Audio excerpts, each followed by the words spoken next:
Boa tarde. Eu irei falar sobre o funcionamento e os cenários ideais e o tempo obtido em comparações entre os algoritmos de ordenação que o nosso grupo ficou responsável, que são Gnome Sort e Comb Sort. Primeiramente falando do Gnome Sort, ele funciona comparando elementos vizinhos e se eles estiverem fora de ordem, vai ser efetuada a troca e ele vai voltar a uma posição. Ele é ideal em listas pequenas e quase ordenadas, onde ele vai poder fazer poucas trocas e dar um retorno rápido. Já o CombSort, ele compara elementos separados por um gap que vai diminuir a cada passagem, reduzindo drasticamente as trocas. Ele é ideal para listas médias e grandes, com melhor desempenho geral obtido nos testes que fizemos. E foi pegado também o Merge Sort, que foi um algoritmo utilizado em aula para fazer uma comparação com esses dois, que vai ser apresentado aqui no vídeo os resultados. E o funcionamento dele é dividir a lista eh, de forma recursiva e depois intercalando as partes já ordenadas. E o cenário ideal dele são listas pequenas que estão totalmente desordenadas e quando se precisa de um desempenho garantido, porque ele não dispara, não tem uma disparidade muito grande no desempenho entre a pequena, a média e a lista grande. Então, se você quer um desempenho mais garantido, ela é uma recomendada. E agora vamos mostrar a comparação aqui dos resultados.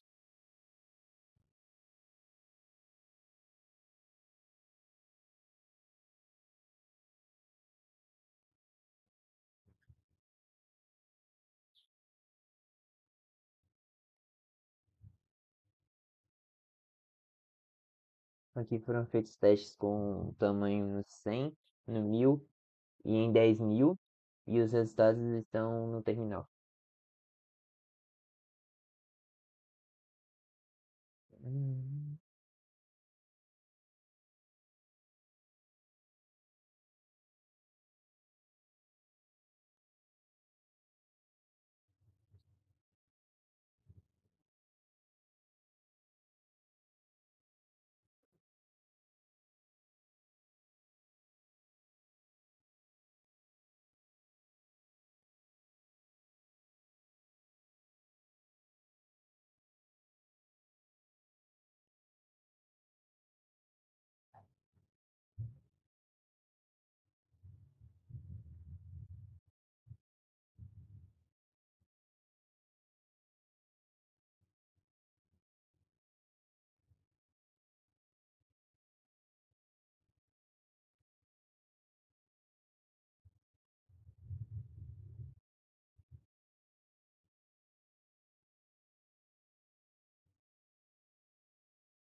Como foi possível observar, para 100 elementos, o que se desempenhou melhor foi o Merge Sort, porque embora o Gnome Sort ele é interessante em casos pequenos, esses casos têm que ser semi-ordenados para que ele acabe adquirindo vantagem. Então, como não foi o caso, que os dados eram aleatórios, os números, acabou que o Mesh Sort foi melhor no caso com 100 elementos. No caso com 1000 foi o Comb Sort. E no caso com 10.000 foi também o Comb Sort por ele ser melhor em listas média a grande. A grande. Falando de complexidade, o Gnome Sort ele tem complexidade O n ao quadrado, ou seja, o tempo de execução cresce muito rápido conforme a lista vai aumentando, o que torna ele muito lento em listas grandes. O ComSort, ele tem a complexidade média de O n log de n, e como pior caso, O n ao quadrado, O de n ao quadrado. E no uso real ele é quase tão eficiente quanto o Merge, porém tem certas exceções que, quando muito desordenados, ele pode ser pior do que outros. Como podemos ver nos gráficos, à medida que o tamanho do vetor vai aumentando, o grão de sorte ele vai tendo um crescimento exacerbado e acaba se tornando mais inviável. Ele já começa inviável pela aquela questão de os elementos não estarem semi-ordenados, que seria a única forma semi-ordenados e sendo pequenos, ela ter vantagem aqui, como não é o caso, como os valores são aleatórios, ela nesse teste ela sempre ficou atrasada em todo do início ao fim. E quanto mais vai aumentando o tamanho do vetor, maior vai ficando esse atraso em relação aos outros. Entre essas duas, a merge e a comset não teve uma diferença tão grotesca, porém a merge a, a consort foi mais interessante quando a escala ficou maior.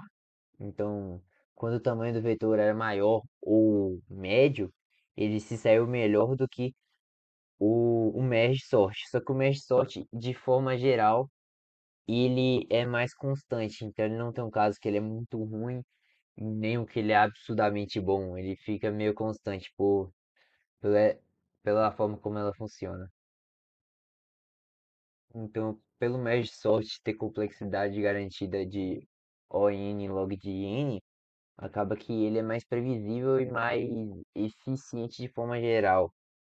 O que tornou ela, por exemplo, no começo, onde a consort não é tão rápida, fez com que a merge sort fosse mais rápida, porém, nas que o cenário é mais favorável para consort, ela acabou que efetuou mais rápido a ordenação desse vetor.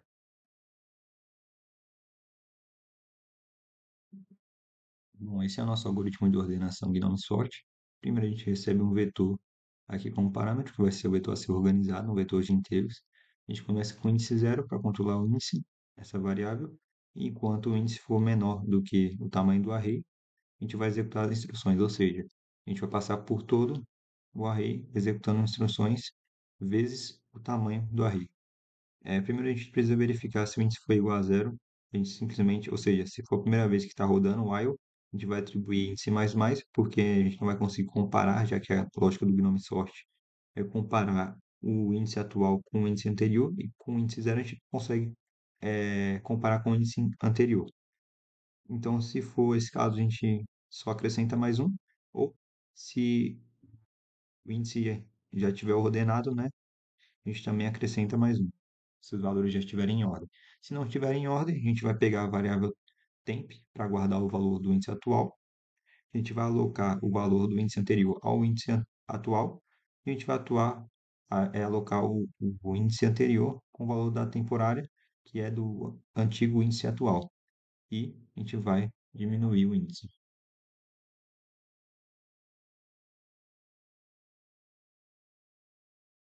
Bom, aqui no nosso algoritmo de Combsort, a gente recebe um vetor pelo parâmetro, a gente vai ordenar esse vetor.